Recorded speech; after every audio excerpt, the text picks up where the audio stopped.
Nos encontramos con Vanessa Guillo, concejala del Ayuntamiento de Getafe por Ahora Getafe. Y bueno, vamos a hacerte una entrevista. En primer lugar, ¿cuál es tu papel en el Ayuntamiento? Bueno, buenos días, o buenas tardes, según cómo se vea. Bueno, el papel en el Ayuntamiento, actualmente siendo portavoz del Grupo Municipal de Ahora Getafe, y el objetivo que tenemos cada día es ser correa de transmisión de las protestas, quejas, sugerencias vecinales, ¿no? Que de hecho fue el motivo con todas las CUPs, ¿no? Y el éxito en las candidaturas de Unidad Popular en municipios o en ciudades como Barcelona, Madrid.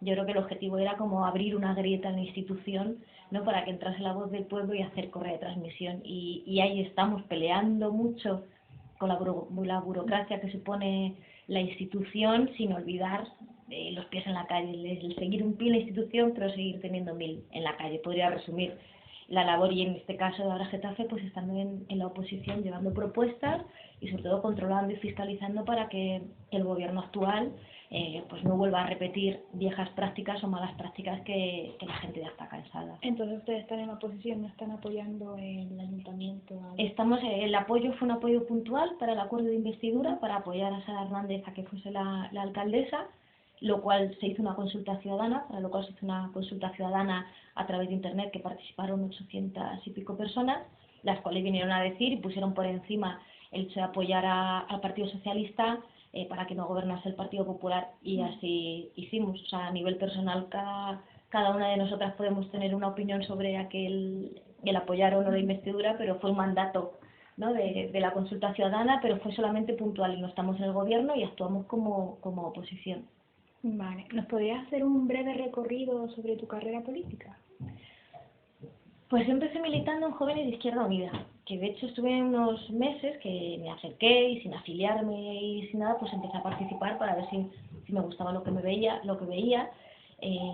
Al cabo de los meses me afilié a Izquierda Unida, vino un proceso electoral, el del 2011, y bueno, la organización de Izquierda Unida Getafe consideró que tenía que ir como persona joven en unos puestos, lo que se viene a decir, de salida, por así decirlo, y salí como concejala en el 2011. Y la legislatura pasada estuve como concejala de Izquierda Unida hasta el 1 de abril del 2015, un mes antes de las elecciones, que tuve que dimitir pues por pelear por la Unidad Popular. O sea, es la situación de Izquierda Unida en la Comunidad de Madrid y el proceso de ruptura que se ha dado, y que por fin Izquierda Unida Federal ha dicho que los señores de las tarjetas Black y los Ángel Pérez y los Gregorio Gordo no representan a Izquierda Unida. Y vuelvo a ser afiliada, soy afiliada de Izquierda Unida, pero tuvo que darse ese paso de dimitir porque hubo gente que no quería la confluencia para poder seguir en el proceso de Unidad Popular que suponía Ahora Getafe. Habiendo ganado unas primarias de Izquierda Unida en noviembre, pues volví a unas primarias en Ahora Getafe y ahí estamos. Y de hecho aquí en el Ayuntamiento, la gente de IUCM que no quiso confluir, pues obtuvieron un concejal que se ha metido a gobernar con el Partido Socialista. Y sí resaltar que fueron 4.993 votos lo que obtuvo esta persona, este concejal de IUCM, que si se hubiese dado la confluencia completa, estaríamos hablando de que hubiésemos ganado las elecciones, por delante del PSOE y por delante del Partido Popular. O sea, lo que viene a resaltar la importancia de la unidad popular para estos procesos. Y un poco hablando de la Constitución, el artículo 14 dicta que todos los españoles son iguales ante la ley. ¿Tú crees que esto es una utopía? Yo creo que eso es una broma. No una utopía. O sea, una utopía es cuando luchas por ello. Yo creo que, como decía la frase, ¿no?, de que cuando caminas y 3 pasos y 3 pasos es la utopía y para eso sirve, para caminar. Yo creo que actualmente no se puede hablar de utopía. Yo creo que al final es una manera de dejar bonito algo que se tuvo que hacer en su momento, pero que cuando hables eso de que todas las personas somos iguales ante la ley, pues te preguntas que si a quién te estás refiriendo, que si a Rato haciendo el salto de la rana desde el yate, o a la secretaria teniendo que ir a la cárcel, o el propio Alfon por defender, ir a una huelga general y defender los derechos de la clase trabajadora, que esté en un régimen, en un FIES, como si fuese un terrorista. O sea, yo creo que, y con más de 300 sindicalistas imputadas por procesos de piquete, etcétera, pues yo creo que queda evidente que no es que sean utopías, que lo ponen ahí, queda bien, pero ni mucho menos se aplica ni se quiere aplicar en el estado actual. Al igual que esto del artículo 16, que establece que España es un estado constitucional, pero no obstante hemos visto en Getafe con las glorietas con Belén, aquí fuera también hay un Belén municipal. también sería otro artículo que se está vulnerando, ¿no? Completamente. Pero además ya no por el hecho que puede ser incluso anecdótico, el de los belenes, el de las iluminaciones, sino a cuestiones más serias como es los beneficios fiscales que tiene la Iglesia en nuestro país. Y lo cual nos limita mucho. O sea, y además, ahora que acabamos de terminar, que estamos con el proceso de las ordenanzas fiscales, por el tema del concordato con el Vaticano, tiene la exención del IBI y de muchos otros impuestos, que encima estamos atados de manos porque no podemos hacer nada cuando decimos no, queremos que la Iglesia pague el IBI, que te digan no, porque esto viene del concordato con la Santa Sede y así otra serie de beneficios fiscales. Y eso sí que es grave, porque eso sí que nos repercute a todos y a todas. Ya no solamente el gasto que te suponga una iluminación, pero bueno, que puede ser un Belén o puede ser otra cosa, sino lo que estás dejando de recaudar, y que esto es lo que tenemos que nutrir para poder garantizar unos derechos sociales, y que al final es el dinero de todos y todas con los que tenemos que pagar religiosamente nuestros impuestos, para que luego eso nos revierta socialmente, y estamos viendo cómo no se hace, y en los concertados tampoco. Entonces, claro, hay que ir a algo que rompa con eso, porque si nos ponemos a echar cuentas, pues yo creo que no se puede permitir, o que se siga dando subvenciones a centros que segregan por sexos, es que es volver para atrás. Y volviendo un poco a esto de los artículos, también el 47 dicta que todos los españoles tenemos derecho a una vivienda digna, y como sabemos que ahora Getafe está bastante involucrado en esto de parar desahucios, ahora con la va parada en Barcelona, Manuela Carmena, ¿ustedes han conseguido hacer algo al respecto aquí en Getafe? Aquí ha sido una de las primeras reivindicaciones. De hecho, para el acuerdo de investidura para apoyar a Sara Hernández, fue a cambio de que firmase ante notario un acuerdo con una serie de mínimos, los cuales, permitieron las personas, lo vamos a apoyar con el triunfo. Y entre varios de esos puntos, uno era el tema de la vivienda y el tema del compromiso de asumir que nos iba a permitir, o sea, de llegar al punto de poder decir que Getafe es una ciudad libre de desahucios, y que las entidades bancarias que desahuciasen en nuestro municipio pues se cortarían las relaciones comerciales con la administración. A día de hoy no se cumple. Hemos llevado en julio, llevamos una moción con una serie de propuestas. Hay una comisión antidesahucios que seguimos peleando. Y lo que estamos viendo es que el gobierno aquí lleva una política de vivienda completamente opuesta a garantizar el artículo 47 de la Constitución. Porque aquí hay una empresa municipal del suelo a la vivienda, y han dicho 30 viviendas que quedaban sin vender pasan a ser de alquiler, pero en vez de destinar y atender que más de 800 familias en un año han pasado por servicios sociales con problemas de vivienda, es decir, que sean viviendas de emergencia social, únicamente han dejado 5 en alquiler reducido entrecomillado, porque supone por el precio que tienes que estar cobrando 1.000 euros, y las otras 20, para acceder a ellas, aparte de ser entre 18 y 35 años, tienes que estar ingresando 1.800 euros. Es decir, con una empresa municipal estás haciendo los precios que igual que el mercado libre. O tampoco nos han aceptado una enmienda que sea bonificar el IBI de los nuevos alquileres para conseguir que baje el mercado del alquiler, pues no han aceptado esa enmienda. O sea, y en términos generales, o sea, es que ese artículo de la Constitución, claro, las garantías positivas dentro de los niveles de los derechos, es que no, dice la Constitución, no es que esté gastada de usarse, es que no se ha usado ni ha valido para nada, porque estamos viendo, y sin ir más lejos, tenemos situaciones, que no va a salir seguramente en prensa dentro de poco, de personas que llevan 7 años viviendo en la calle y que están empadronadas en un centro cívico, aquí en Getafe. Y que el hecho de estar en la calle pues ha supuesto todo producto de un desahucio hace años, todo producto de una violencia de género, y que la institución, la administración no ha sabido responder, que ha sido violada en la calle, que está viviendo en unas tinajas y lleva 7 años en la calle, y eso lo está permitiendo ayuntamientos como este. Entonces, pues todo lo que quieran decir evidentemente es que no tiene sentido actualmente ese artículo de la Constitución, y que te pongan que todo el mundo tiene derecho a una vivienda digna, porque no es cierto. ¿Qué puede hacer la oposición cuando el partido al que has apoyado en la investidura te hace caso omiso en una de las medidas que eran...? Pues seguir presionando, al final, o sea, seguir presionando y utilizar todas las vías. Sí que te da rabia y te cabrea, o sea, yo en el último pleno, pues porque te sientes impotente a través de la institución, dice, lo ves como una herramienta y quieres presionar a través de la institución, pero te das cuenta que no solo vale la institución, y para eso no hay que crecer más, porque la presión tiene que ser, por desgracia, por desgracia actualmente los poderes públicos o gobiernos como este no reaccionan por injusticias o porque sea una cuestión de derechos, reaccionan frente a la mala prensa y la movilización social y la presión social, como pudo ser este verano. Hubo unas 2 familias acampadas aquí y se solucionó. Entonces dices, bueno, pues esto te vuelve a demostrar que no solamente es necesaria la presión en la institución y que en la institución estén presentes fuerzas rupturistas y que estén siempre señalando y apuntando a los culpables, sino que eso tiene que ir acompañado de mucha movilización fuera. Porque hoy por hoy, tal como está establecido el poder y las reglas del juego, tenemos las de perder. Y volviendo un poco a lo que fue el proceso constituyente, inicio de la Constitución, ¿hasta qué punto crees que llega la legitimidad de los padres de la Constitución? Hombre, hay que entender, ¿no?, que en su momento, y sin entrar a valorar si se puede verse de otra manera o no, Alberto Garzón lo dice muy claro y no hay que confundirse. Se hizo lo que se hizo, pero hemos llegado, no se votó, y se está relacionándolo con el modelo de Estado y con el jefe de la jefatura del Estado. No se votó si monarquía o república, se votó en aquel sentido, y cuando surge todo esto, democracia o dictadura. Entonces, en ese sentido, pues la gente que iba a preferir una democracia, y se tira para adelante confiando en un texto que iba a avalar esa democracia, pero han pasado los años y vemos que no está a la altura, y no es que esté desgastada por usarse mucho, volver a repetir, sino que al final se ha generado una estructura, unos poderes económicos, que, o sea, esa arquitectura de la Constitución ha permitido que surjan otros poderes que no se presentan a las elecciones, que estén por encima de que se garantice esa Constitución.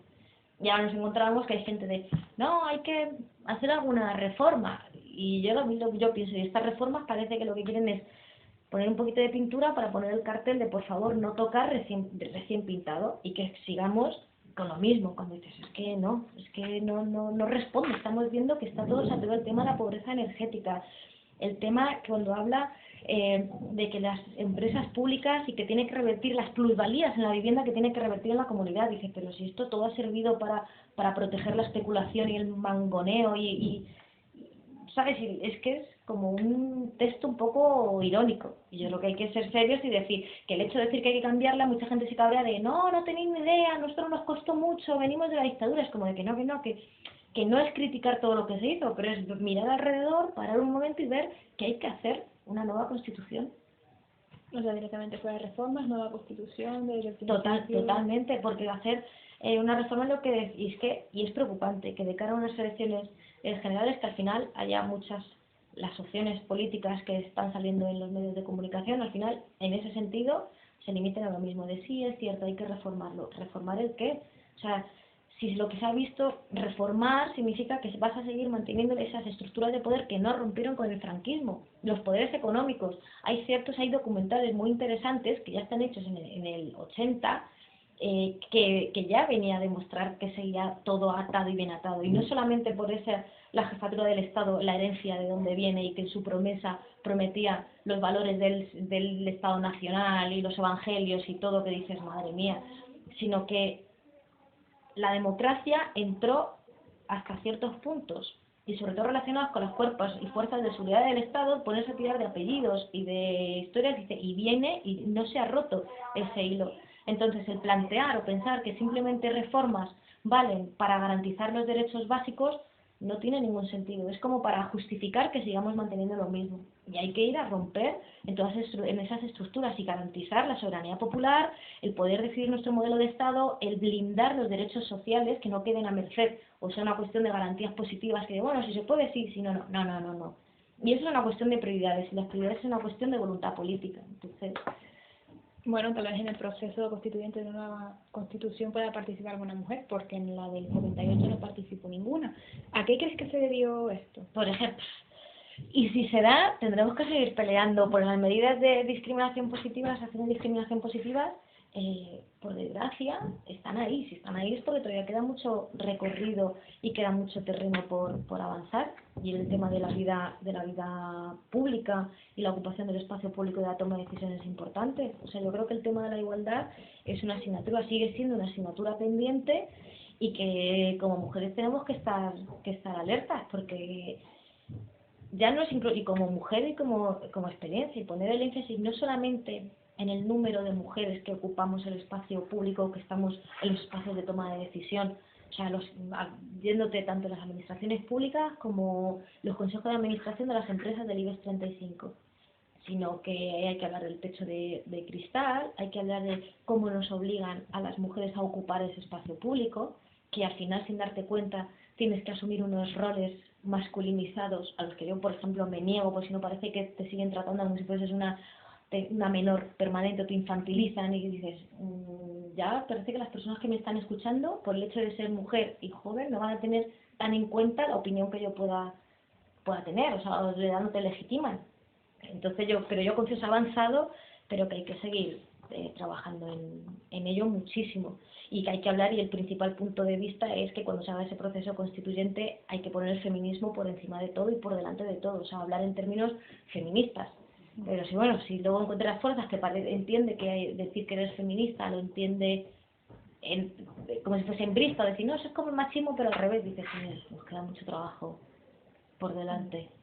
¿Qué partido político cree que, bueno, lleva la mejor reforma, aunque ya me ha dicho que más que reforma, quitarla, pero cuál cree que es el que más prioridad le está dando a este tema de la Constitución? Pues yo creo que sin duda la candidatura al proyecto de Unidad Popular Izquierda Unida, porque además yo creo que ya no ven por verlo en los medios, porque no se le está vetando, y precisamente esa sea la razón por la que se le esté vetando, porque no maquilla, no pinta las cosas y dice la verdad, y hay que decir que en un tiempo en el que está al orden del día mentir, pues yo considero y pongo en valor que decir la verdad es un acto revolucionario, y yo creo que Unidad Popular con Garzón a la cabeza lo está haciendo, porque está siendo claro en los espacios en los que va, no valen reformas, tiene que ser un proceso constituyente, rupturista, pero rupturista no hablándolo en términos negativos, sino partiendo de la base de que todo lo que supone crear, supone romper.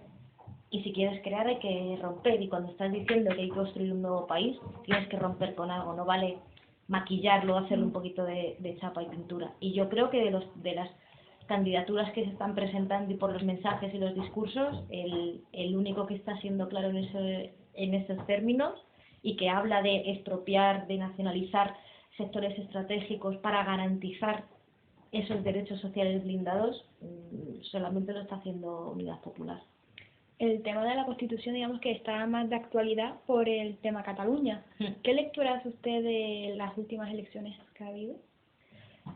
Pues yo creo que al final el tema de Cataluña unos lo han usado para volver a hablar de patriotas y de patria en un sentido equivocado, porque al final hablan de patria y de unidad de la patria los que tienen luego todos los ahorros, los que se benefician de una amnistía fiscal y los que tienen los ahorros en paraísos fiscales. Y yo creo que la patria la construimos todas las personas que cada día nos levantamos a levantar nuestro país, y otros igual, o sea, da igual una bandera que otra, si al final lo que quieres utilizar es una bandera o la otra para expoliar y hurtar los derechos de las clases trabajadoras, porque Artur Mas, al final, las políticas, los recortes que ha hecho en la sanidad, en la educación, etcétera, son los mismos que ha hecho Rajoy, bajo una bandera o bajo otra. Entonces, claro, es cambiar en la agenda o intentar buscar un conflicto dejando de lado otras cuestiones, como de quién es el que garantiza esas necesidades sociales cubiertas, o el intentar cambiar. No es decir que yo puedo decir, tengo mi opinión sobre qué modelo de Estado puedo creer que es el mejor, pero lo que también tengo claro es que la capacidad de la autodeterminación de los pueblos no se puede vulnerar, y que cada pueblo tiene que decidir y tener la capacidad y hacer un referéndum y decida si quiere estar en un Estado o no, o cómo, o sea, es el derecho a decidir. Claro, pero ¿usted cree que este proceso independentista está hecho para que Cataluña llegue a ser una nación, o simplemente se ha promovido desde instituciones políticas para tapar ciertos casos de corrupción? Yo creo que ha sido un poco evidentemente, por un lado, lo que viene a reflejar es que, una vez más, la Constitución está obsoleta. O sea, una Constitución, por además se han amparado también en lo de que la nación española es indisoluble, para decir que no tiene vigencia, no tiene validez y que son ilegales por cualquier referéndum. Pero cambiando ese marco constitucional y haciendo una nueva Constitución, se tiene que dejar decidir a los pueblos. Entonces, unos lo han utilizado para enrollarse en una bandera y en una Constitución, o intentar dar vigencia a un texto que está completamente muerto, y otros para tapar o poner por encima esa soberanía o ese nacionalismo cuando vas a querer llevar a cabo las mismas políticas que se llevan en el resto en el otro estado. Al final yo creo que lo importante, la gente tiene que saber de lo mismo me da una bandera que otra si yo voy a seguir pagando el pato, porque vamos a pagar los mismos. Bueno, claramente la sociedad está dividida, una parte quiere independencia, otra no, pero ¿cómo cree usted que se va a acabar resolviendo todo esto? Cataluña independiente, Cataluña en España. Pues eso tiene que ser proceso de un debate, pero no un debate de enfrentamiento y que la discusión, porque la discusión no ha sido de qué es lo que nos viene mejor o no, la discusión ha sido frente a unas personas que quieren decidir y otros que dicen que no pueden decidir. Y de ahí no ha salido el debate. Es como que queremos decidir, no vale, no podéis decidir, no podéis decidir, no podéis decidir. Hay que avanzar en ese debate y que la sociedad entienda que se haga ese proceso de autodeterminación de los pueblos y en un debate ver qué beneficios hay o no. O sea, creo que el enfrentamiento, yo lo que escuchaba era si se podía o no se podía. Punto. De ahí no ha salido, pero habrá que ir más allá, que esos precios es y que la gente no se la disputa porque lo que hace encima eso es polarizar. Polariza, pero yo creo que en torno a un debate tramposo, porque no estás hablando de qué va a garantizar una cosa u otra o por qué tú quieres o que digas, mira, porque yo tengo esta posición y quiero que Cataluña sea independiente, porque con esto sé que se me van a garantizar ciertos derechos, es que no se ha dado ese debate. Al final lo que polariza es decir, ¿cómo? ¿Que tú me dices que no puedo decidir? Sí, yo sí quiero decidir. Y yo creo que hay que ir a más, pero yo creo que quienes perdemos es toda la sociedad del Estado español y que hay que entender que es un pueblo de naciones y que hay diferencias culturales, riquezas, y nadie podemos imponernos sobre el resto. Entonces, ¿quién tiene la capacidad de decidir? Para mí un texto que viene heredado del franquismo que dice que la nación española es indisoluble, como también dice que el artículo 47 que tenemos derecho a una vivienda digna. Bueno, pues muchas gracias por la entrevista. Y gracias a vosotros.